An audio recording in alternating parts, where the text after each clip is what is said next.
Boa tarde.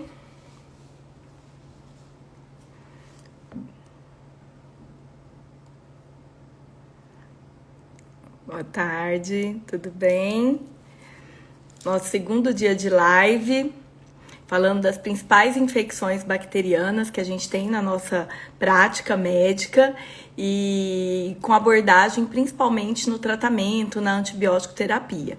E hoje nós vamos falar de uma das infecções mais comuns, que é a infecção do trato urinário. É uma infecção extremamente comum no nosso dia a dia e que acomete principalmente mulheres na idade jovem, na idade sexualmente ativas. Bom, então vamos lá. A abordagem da infecção do trato urinário, ela depende muito da apresentação clínica do paciente. E essa apresentação clínica depende também do local de acometimento da infecção urinária. Então, uma infecção urinária, ela pode variar desde uma apresentação clínica mais branda, como é o caso de uma infecção urinária baixa, uma disúria, que gera muito desconforto, mal-estar, mas é um quadro clínico mais brando, até um quadro mais grave, como é o caso das infecções do trato urinário alta, que são as pielonefrites, que podem cursar com quadro de febre, dor lombar, calafrios, inclusive pode levar a um quadro de sepse, choque séptico e até óbito.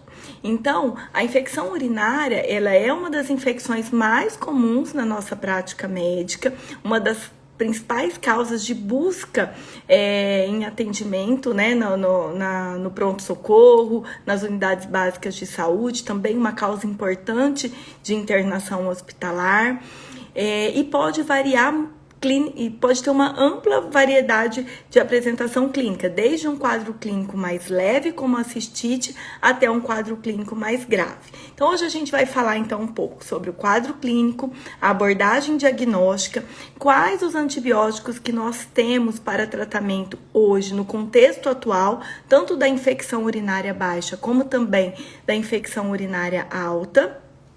Falar da bacteriúria assintomática, que gera uma grande confusão e que traz um transtorno muito grande, e fora o risco de resistência bacteriana. E uma situação que é muito comum, que é a infecção do trato urinário recorrente, que é muito comum em mulheres também, mulheres jovens e também mulheres na pós-menopausa, que também podem ter infecção urinária de repetição, o que gera também um transtorno muito grande, compromete a qualidade de vida dos pacientes. Então, nós vamos falar um pouquinho sobre esses grandes temas. Então, vamos lá. O quadro clínico vai depender do local do trato urinário que foi acometido. Então, se a gente tem uma infecção urinária baixa, que é o que a gente chama de cistite, geralmente o paciente vai apresentar disúria, que é aquela ardência no canal da urina, urgência urinária, que é aquele paciente que fica com aquela necessidade toda hora ir no banheiro, e pode ter desconforto. No caso da infecção urinária baixa, né, na cistite, o paciente geralmente não tem febre. Então, ele tem bastante desconforto, né, ele tem essa disúria, essa dor muitas vezes embaixo do ventre, esse desconforto. Mas geralmente é um quadro relativamente estável. E agora, a infecção do trato urinário alta, que é a pielonefrite, que aí tem um acometimento do parênquima renal, o paciente vai apresentar muitas vezes febre, calafrios, dor lombar, pode ter dor abdominal, muitas vezes até um grau de distensão abdominal também. Então, essa é a infecção urinária alta, que é a pielonefrite, que é a infecção urinária que pode evoluir com um quadro clínico mais grave, inclusive evoluir com um quadro de sepse e choque séptico, inclusive pode levar a óbito. Então, em relação ao quadro urinário, o quadro clínico vai depender muito do local do trato urinário que a infecção está acometendo. Infecções urinárias baixas, ou seja, cistite, um quadro de disúria, urgência, polaciúria. Já no caso de infecção do trato urinário alta, que é a pielonefrite, o paciente vai apresentar dor lombar, febre, calafrios, sintomas sistêmicos, sintomas constitucionais. E muitas vezes a gente tem que ter uma atenção especial para esse quadro, porque pode evoluir com um quadro clínico mais grave. Bom, dada a suspeita clínica, diante do quadro clínico, né, do paciente, a gente precisa partir então para a abordagem diagnóstica. Em primeiro lugar, é válido dizer que mulheres jovens com cistite não complicada, muitas vezes o diagnóstico vai ser baseado no quadro clínico, né? Não é necessário exames adicionais. E a gente fala que se é uma cistite isolada, onde o paciente não tomou antibiótico, não teve internação recente, não tem comorbidades, não bacteriana, então não há necessidade de exames complementares. Mas, diante de um quadro onde há risco de resistência bacteriana, muitas vezes o paciente teve um quadro de infecção recente, tomou antibiótico também recentemente, ou tem comentário, é necessário fazer exames complementares. Temos que colher culturas, colher o EAS, colher culturas, e se o paciente tem sintomas constitucionais, como é o caso de uma pielonefrite, onde o paciente pode ter febre, dor lombar, calafrios, além dos exames, o exame simples de urina e cultura, é preciso também muitas vezes fazer hemograma, PCR, função hepática, função renal. Como a gente aborda todos os casos de um paciente com uma infecção urinária mais grave. Então, nesse caso, a gente precisa de uma abordagem diagnóstica um pouco mais ampla, não só para confirmar o diagnóstico da pielonefrite, mas também para estratificar esse doente e ter exames que serão importantes na avaliação do tratamento. Então, muitas vezes a gente começa o tratamento, solicita todos os exames, solicita as culturas e vai iniciar, então, a antibiótico terapia de forma empírica, baseado nos principais patógenos e nos antibióticos mais recomendados para aquela situação clínica. E aí, os exames complementares que eu disse, hemograma, provas inflamatórias, função hepática, função renal, vão ser importantes para a gente ter como segmento clínico esse paciente, para eu ter em mãos toda a avaliação clínica sobre a sua resposta clínica e resposta laboratorial. Certo? Então, quadro clínico, cistite, pielonefrite, a abordagem diagnóstica, sempre que possível, solicitar EAS e urocultura, em especial nos pacientes que tenham comorbidades, pacientes que tenham risco de resistência bacteriana.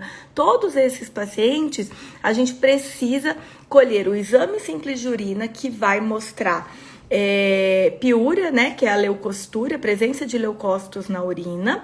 Também pode mostrar hematúria e também pode ter nitrito positivo ou esterase positiva, que são indicadores que essa urina realmente é infecciosa e que se trata de uma infecção do trato urinário.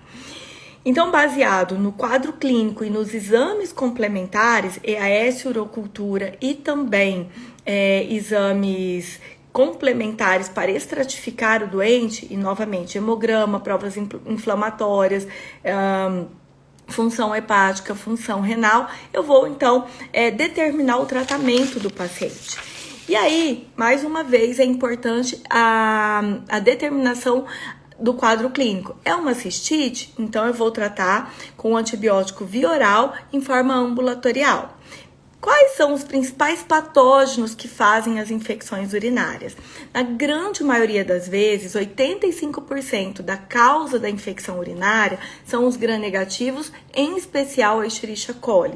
Então, infecção do trato urinário, o principal patógeno causador da infecção urinária é a Escherichia coli, gram-negativo.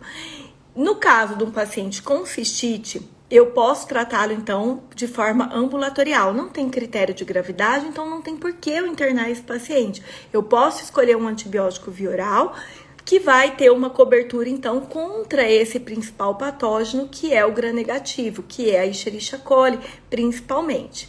E aí, eu tenho hoje como recomendação da Sociedade Brasileira de Infectologia, de Ginecologia e Urologia, que são as 3 principais sociedades que acabam manejando esses pacientes, porque muitas vezes, quando o paciente tem infecção, ele vai no infectologista, mas também por se tratar de uma infecção urinária muito comum em mulheres, é muito comum que elas vão procurar o seu ginecologista de referência. Então, a ginecologia, a urologia no caso dos homens e a infectologia são as especialidades que mais manejam esse tipo de infecção. Então, essas sociedades se reuniram e fizeram uma recomendação de tratamento, que incluiu desde essa classificação clínica, né, cistite, pielonefrite, que é a classificação clássica, exames complementares, EAS, urocultura, provas inflamatórias, hemograma, função hepática, função renal nos pacientes mais graves, principalmente nos pacientes com infecção do trato urinário alta, e o tratamento direcionado de acordo com o que a gente tem de dados epidemiológicos em relação à resistência bacteriana e também direcionado para o paciente com cistite, que são os pacientes que a gente vai tratar de forma ambulatorial, e também a orientação em relação aos pacientes que nós precisamos internar, que são os pacientes com infecção do trato urinário alta, né, pielonefrite, principalmente os pacientes que têm algum critério ali de gravidade, pacientes muitas vezes gestantes com infecção do trato urinário com pielonefrite, a gente precisa de internar esse doente. Então, para a cistite, pensando no principal patógeno Escherichia coli, a recomendação é o uso ou da nitrofurantoína, ou da fosfomicina, ou da sulfametoxazol com trimetoprim. São os 3 antibióticos que a gente pode utilizar para o tratamento da cistite, porque tem hoje boa cobertura contra a Escherichia coli e tem boa penetração ali no trato urinário. Pode ser usado a quinolona, né? Já que a gente viu tanto utilizando, tratando as infecções urinárias com a cipro, com a leva, ou seja, com as quinolonas. Hoje a recomendação, de um modo geral, para todas as infecções, é que o uso da quinolona seja feita em segunda opção, quando não há outra alternativa para o tratamento. Por quê? Porque é um antibiótico que a gente tem vivido uma alta taxa de resistência das bactérias contra as quinolonas, além de tudo tem o alerta do FDA em relação a alguns efeitos adversos mais graves, como é o caso de ruptura do tendão, entre outros. Então, sempre que possível, em especial na infecção do trato urinário, também a gente tem que ter essa atenção. Se eu posso utilizar, se é recomendado outra classe de droga, eu vou então preferir nitrofurantoína ou a sulfa, que vão ter boa ação contra a Escherichia coli e boa penetração ali no trato urinário. Se não for possível, aí sim a gente pode utilizar como segunda escolha as quinolonas ou até mesmo a amoxicilina com clavulanato. Mas a recomendação hoje é nitrofurantoína, sulfa ou a fosfomicina. Já os pacientes que precisam de internação hospitalar, ou seja, aquele paciente com uma pielonefrite, que o paciente muitas vezes tem um estado geral comprometido ou gestante, então eu preciso realizar a internação hospitalar, vou escolher então um antibiótico endovenoso, além, claro, de todo o suporte clínico, hidratação endovenosa, controlar os sintomas, analgesia, náuseas e vômitos, porque geralmente são pacientes que têm náuseas, vômitos associados também ao quadro infeccioso. Então, esses pacientes eu vou realizar a internação, além de todo o suporte clínico, hidratação, controle dos sintomas, eu preciso então escolher um antibiótico endovenoso e que tenha uma boa cobertura também contra a Escherichia coli. O quadro clínico determina a conduta, o manejo, se eu posso tratá-lo de forma ambulatorial ou se eu preciso interná-lo. Mas o patógeno provavelmente é o mesmo. São, na grande maioria das vezes, são infecções causadas por gram-negativos, em especial a Escherichia coli. Aí é importante, na hora que eu estou recebendo esse paciente, sempre buscar se ele tem fator de resistência bacteriana, se ele usou antibiótico previamente, se ele esteve internado, se ele passou por algum procedimento procedimento cirúrgico, porque aí, como eu estou iniciando mesmo, que eu já colhi culturas, mas eu estou iniciando esse tratamento empírico, e principalmente nos pacientes graves, eu preciso acertar o antibiótico. Então, se há risco de resistência bacteriana, eu preciso já iniciar talvez o antibiótico de amplo espectro, principalmente nos pacientes mais graves. Mas, pensando então numa pielonefrite por Escherichia coli, paciente sem risco de resistência bacteriana, aquele paciente vindo da comunidade, eu tenho como escolha de tratamento cefalosporina de terceira geração, que é a ceftriaxona, ou quinolona. Né? Mais uma vez, cuidado com as quinolonas em relação ao alerta do FDA em relação aos efeitos adversos mais graves e também ao risco de resistência bacteriana, mesmo em pacientes vindo da comunidade. Então, hoje a gente sabe que a Escherichia coli, mesmo na comunidade, 30% delas são resistentes a quinolona, a cipro. Então, se eu estou internando um paciente com pielonefrite, muitas vezes um quadro de um paciente um pouco mais grave, se eu escolho o uso da quinolona, eu posso estar errando em até 30% dos meus pacientes. Então, isso é uma taxa considerável. Então, vamos pensar nisso na hora da prescrição. Então, hoje, para pielonefrite, para o paciente vindo da comunidade, o antibiótico mais recomendado é a cefalosporina de terceira geração, a ceftriaxona, seguido da quinolona, com cuidado, resistência bacteriana e cuidado também em relação aos efeitos adversos mais graves. E não esquecer que mesmo o paciente vindo da comunidade, eles podem ter riscos já de resistência, né? Mais uma vez, os pacientes que usaram antibióticos, tiveram internados recentemente, ou estão vindo de home care, eles podem já ter uma bactéria resistente. Em especial, aqui, Escherichia coli, o seu mecanismo principal é a produção de ISBL, que é a beta-lactamase de espectro estendido, ou seja, é uma enzima que consegue inativar os beta-lactâmicos, consegue inativar as penicilinas, cefalosporinas e quinolonas. Aí, nesse caso, o antibiótico mais recomendado seriam os carbapenêmicos, em especial nos pacientes que estão graves. Então, nesse caso, a gente recomenda o uso dos carbapenêmicos para os pacientes com infecção do trato urinário alta, com critério de gravidade, com critério de resistência bacteriana, principalmente que usaram antibiótico previamente, estiveram internados, ou seja, há risco de ISBL. Então, o antibiótico mais recomendado, sem dúvida nenhuma, são os carbapenêmicos. Mas, de um modo geral, né, que são os pacientes que a gente tem no nosso dia a dia, que são aqueles pacientes com infecção do trato urinário, muitas vezes não complicada, sem risco de resistência bacteriana. Então, cistite ambulatorial, nitrofurantoína, sulfa com trimetropin ou fosfomicina. Pielonefrite, pacientes que necessitam de internação hospitalar, cefalosporina de terceira geração, ceftriaxona, ou quinolonas, lembrando de resistência bacteriana e também efeitos adversos mais graves. E para pacientes com risco de ISBL, o tratamento, principalmente nos pacientes mais graves, são os carbapenêmicos. Existe uma pergunta, até falando aqui, do Tazocin, que é a piperacilina com tazobactam. Ele, principalmente nos pacientes mais graves, ele mostrou em um estudo que foi publicado em 2018, o Merini, que é um estudo bem robusto, que foi até interrompido por conta que mostrou que os pacientes com ISBL, com bacteremia, que estavam usando o pipitazo, tiveram maior mortalidade do que comparado com os pacientes com bacteremia e ISBL que usaram meropenem.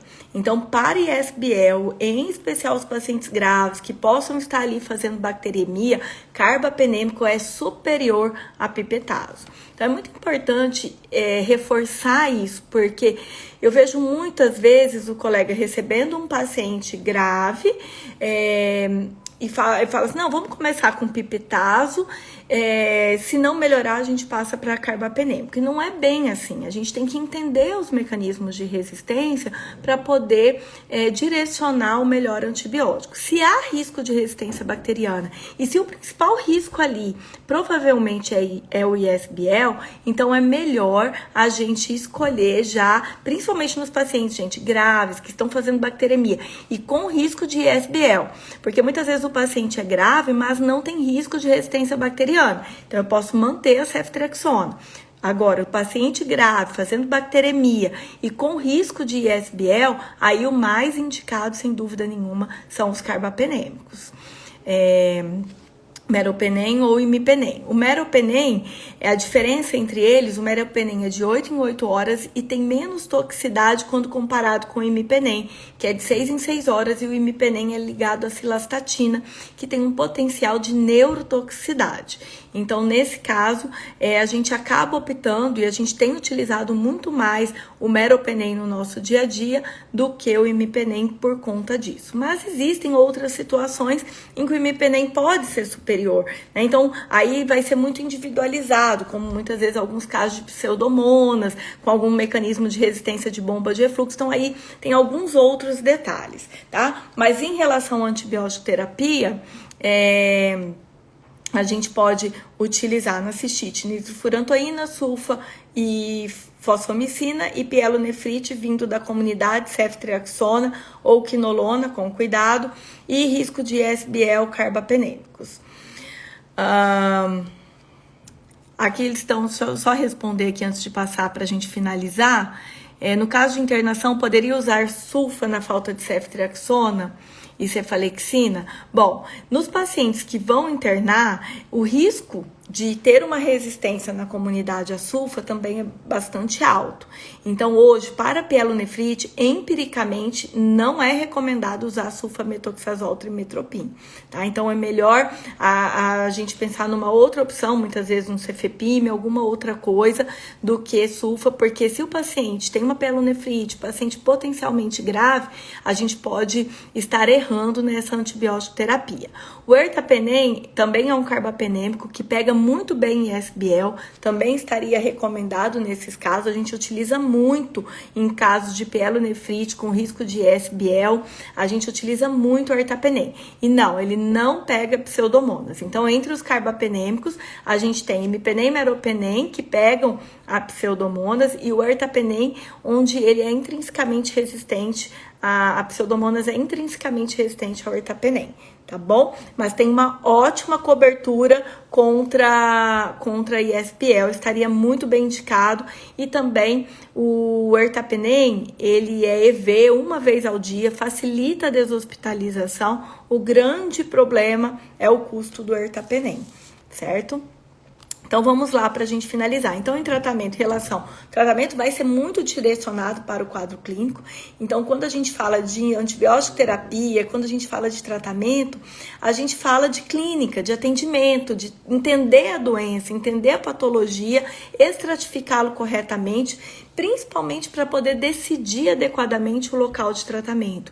É uma cistite, eu vou tratar ambulatorial. É uma pielonefrite, eu vou tratar, então, internado com antibiótico terapia endovenosa. E nunca esquecer, principalmente no momento que a gente tem vivido, de buscar na história clínica fatores possíveis para a resistência bacteriana. Então, vamos lá. Outra situação, bacteriúria assintomática. Então, primeira coisa, gente, não solicitem exames de urina de rotina.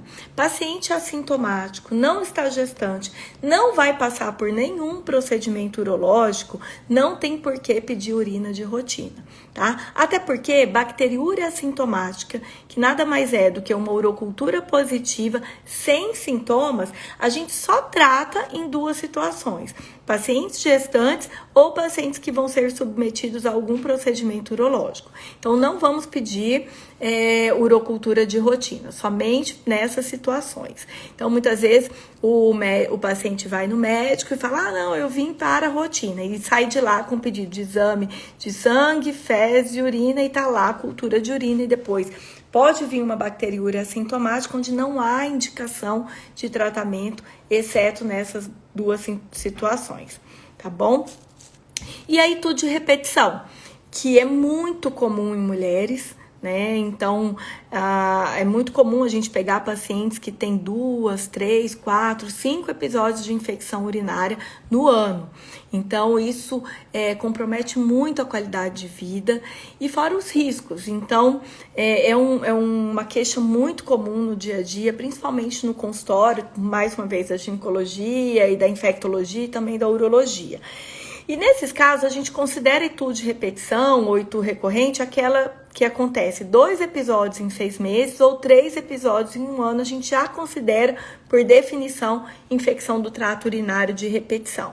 E aí o tratamento, ele deve ser muito individualizado e a gente deve buscar os fatores predisponentes que estão fazendo com que esse paciente esteja evoluindo com esse quadro de infecção de repetição. Então, a gente vai tentar identificar se está relacionado à vida sexual, porque é muito comum, após relação sexual, a mulher já apresentar sintomas da infecção urinária. Muito comum também na pós-menopausa, pela diminuição do estrogênio, pacientes com comorbidades, em especial pacientes diabéticos, com hipotireoidismo, pacientes com incontinência também pode evoluir com infecção urinária, fora pacientes que tenham muitas vezes litíase renal ou alguma malformação no seu trato urinário e também pacientes com acometimento neurológico, né, com dificuldade de esvaziar essa bexiga. Então, eles também têm maior risco de infecção urinária. Então, eu tenho que tentar manejar esses fatores de risco para eu realmente conseguir um resultado mais favorável no controle dessa infecção urinária de repetição. O uso do antibiótico profilaxia, né, ou seja, muitas vezes a gente faz uma terapia com antibiótico por 3, 6 meses de antibiótico, isso deve ser muito bem selecionado, muito bem individualizado e não como a gente vê muitas vezes, o paciente tem 2, 3 episódios, já ganha uma nitrofurantoína aí por 3 meses. E que é um antibiótico que a gente tem utilizado muito para tratamento. Então, a gente precisa selecionar muito bem os casos que vão se beneficiar do uso do antibiótico por tempo prolongado. E aí, outras medidas adjuvantes que têm sido muito estudadas, mas que ainda, infelizmente, não mostrou benefício, não tem evidência que realmente tenha benefício, como é o caso do uso de cranberry, probióticos. A gente não impede o paciente de usar, muitas vezes o paciente quer fazer a tentativa, então a gente, pensando que é uma medicação que tem muito pouco risco, a gente acaba fazendo o uso, né, deixando o paciente utilizar e acompanhando esse paciente. Mas, infelizmente, não tem nenhum estudo robusto que mostrou benefício no uso do cranberry, no uso de probióticos, entre outros que são muito utilizados por aí. Bom, então sobre infecção urinária, era isso que eu queria comentar com vocês, um pouquinho do diagnóstico, um pouquinho da apresentação clínica, né, da importância de fazer essa diferenciação clínica, porque muda muito o manejo clínico e o tratamento. Então, cistite, a gente tem um manejo, na pielonefrite, a gente tem outro manejo bem diferente, inclusive um a gente interna, o outro a gente pode tratar ambulatorial.